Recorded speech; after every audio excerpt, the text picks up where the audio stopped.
Hello everyone and welcome back to my channel. So my name's Katie and today I'm going to be doing just a little chatty video about some recent sci-fi books that I've been reading and loving. I've been on such a sci-fi kick recently, and I think in about May I did a video of my favourite sci-fi books. So yeah, I still stand by all of those. But I've read a few more recently and I just wanted to chat about a few of them. So the first one I'm going to mention is the Murderbot Diaries by Martha Wells. So the first book is called All Systems Red, and we're following Murderbot, who is this AI and is the most antisocial thing in existence. He's so funny. He'll kind of be, he's quite reluctant to help humans or trust them, but he looks after, I think it's a they or it, but yeah, they look after their own humans. But whenever they can, they go and retreat and watch their soaps that they have in their downloaded onto their database. And yeah, it's just the funniest thing.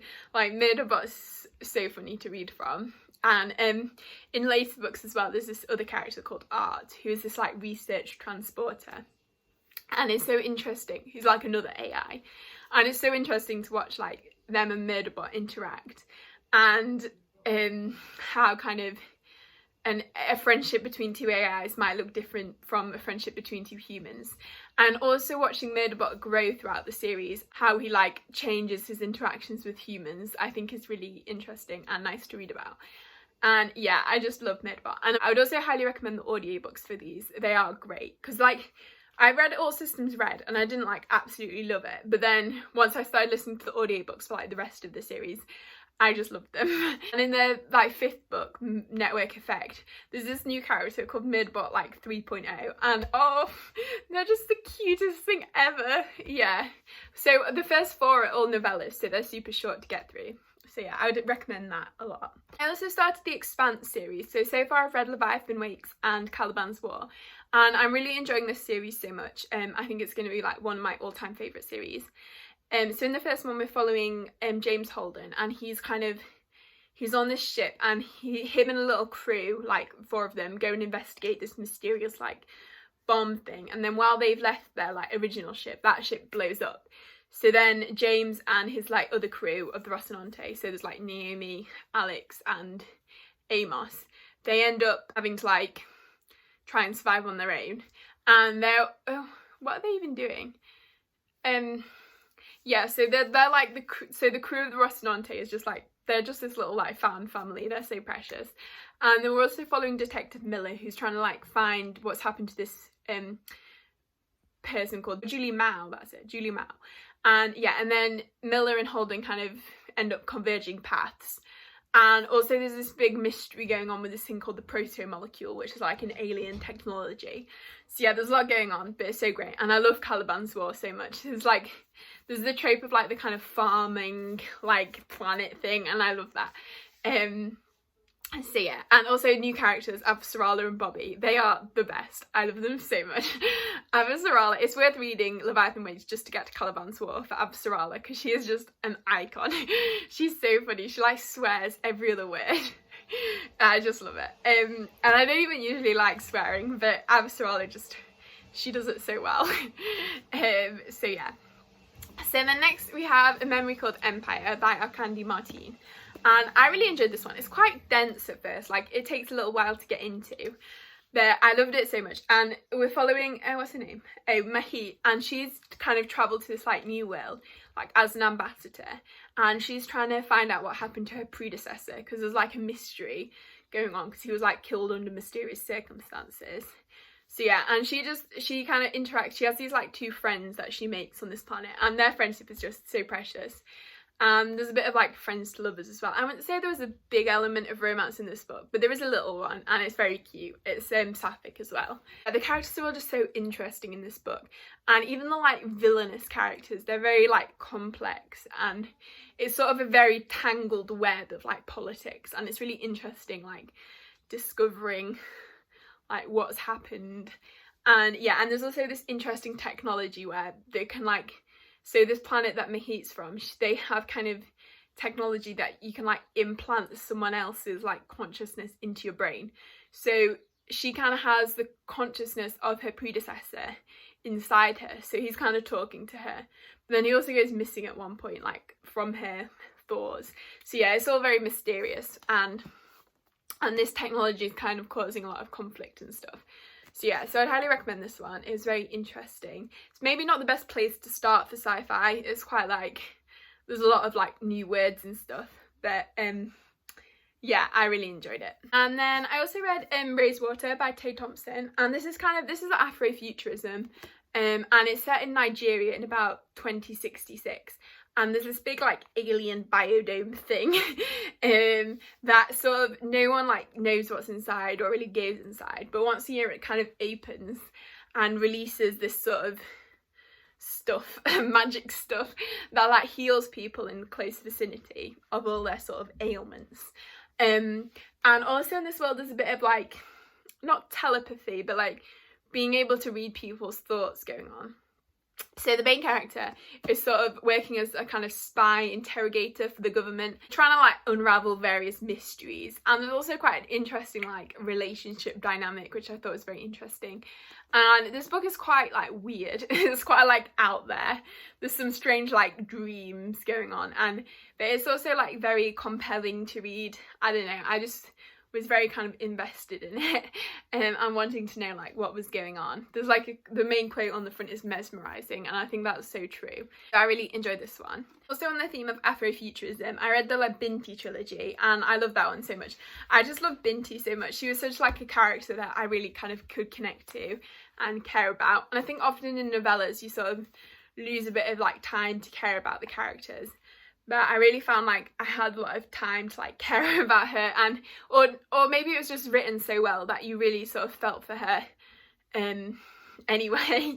So Binti, in the first one, she's kind of leaving her like homeland, and she's going to this university, I think it's called Azuma or something, on this like new planet. And on the way there, their ship kind of gets attacked by these mysterious like, I can't remember their name, but they're like jellyfish type things.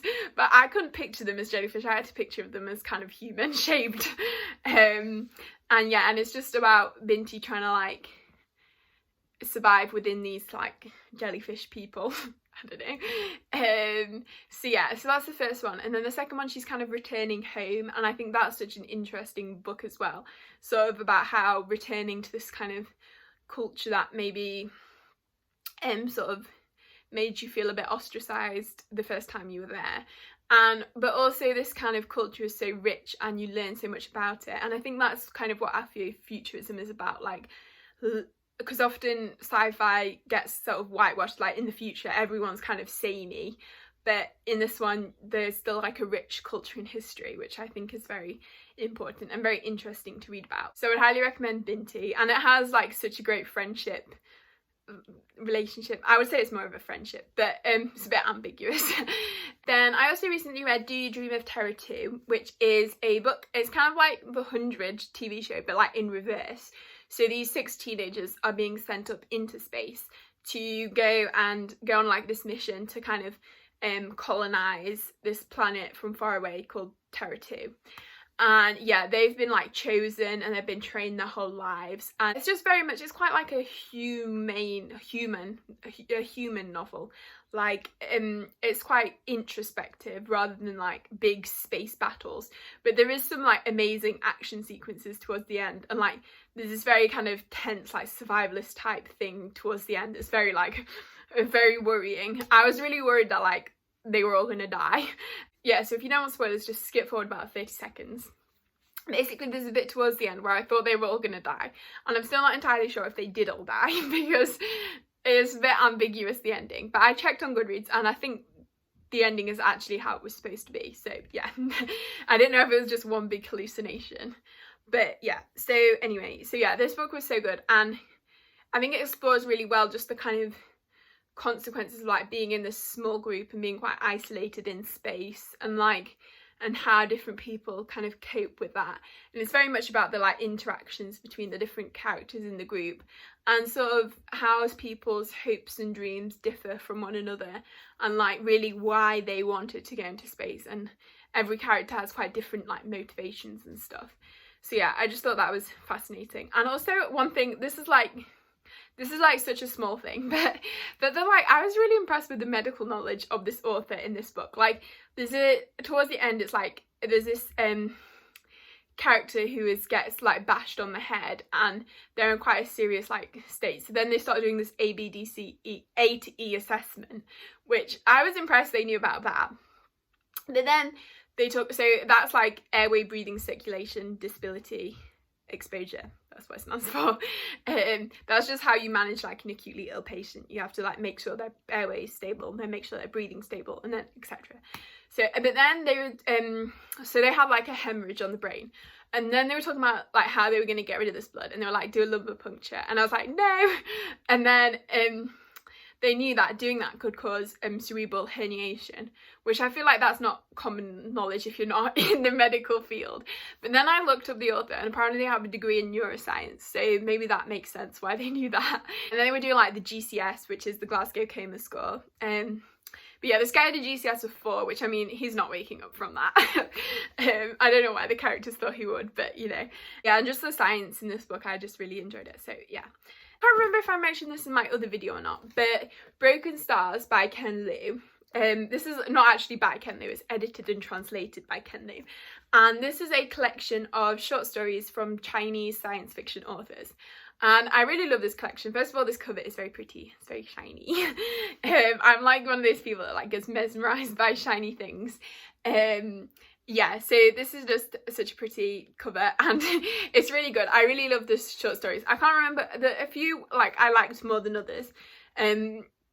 Yeah, I can't remember which ones were my favourites. I'll have to make a little list for myself in the front. But yeah, there was just such kind of so many like topics and themes explored. Like there was a bit of sexuality explored. There was a lot of kind of environmentalism type things explored, like where the future of humanity is going, kind of like race relations, and also towards the end there was this like diseases of the future, which I found fascinating. So yeah, so I just really enjoyed this one, and I would highly recommend it, especially if you're looking to get into more translated like fiction, because there's lots of different authors, and I think it showcases really well the kind of how work translated, if that makes sense, because I think Ken Liu did like a really good job of sort of still encapsulating the like style of that author. Yeah, and there's many different authors to try like short segments of, so then you can get a feel of which author you like, and then maybe you could go and look at that author like if they have more translated work. So yeah, so that's that one. Oh, and yes, and then finally, to just end this video, I'm going to do a little segment of some sci-fi books that I want to read soon. So I managed to get my grubby little paws on a couple of new sci-fi books that I'm really excited to read. So one of them is Children of Time by Adrian Chbosky, and I've heard such good things about this, and it sounds so good, even though it's got like giant spiders in. But I mean, I'm not that scared of spiders really, so I think I'll be okay. But yeah, it just sounds really interesting, and I'm really excited to get to this one. I don't really know what it's about. I think that these characters have discovered a new Eden, but it's a bit of a kind of utopia sort of thing. No, dystopia.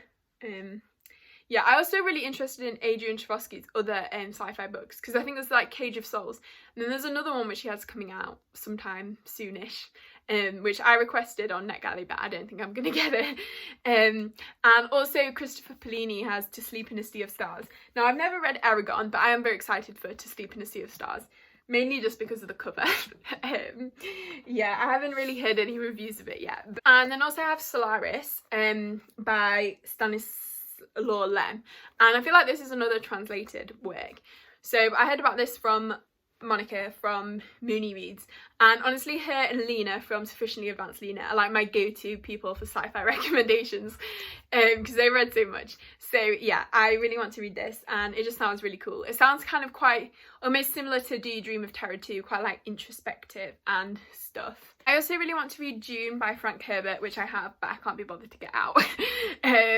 Yes, and also I'm currently reading Gideon the Ninth, which I'm really enjoying.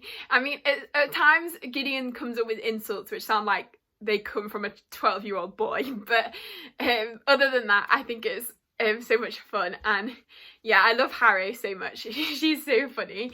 Yeah, and the kind of relationship between Harrow and Gideon, but I am only like about 20% into that, so I don't really have like full thoughts yet, so that might be in the next one of these series. So yeah, so I hope you enjoyed the video. If you did, please give it a like and consider subscribing if you haven't already, and I hope you are all having a great day, and I will see you next time.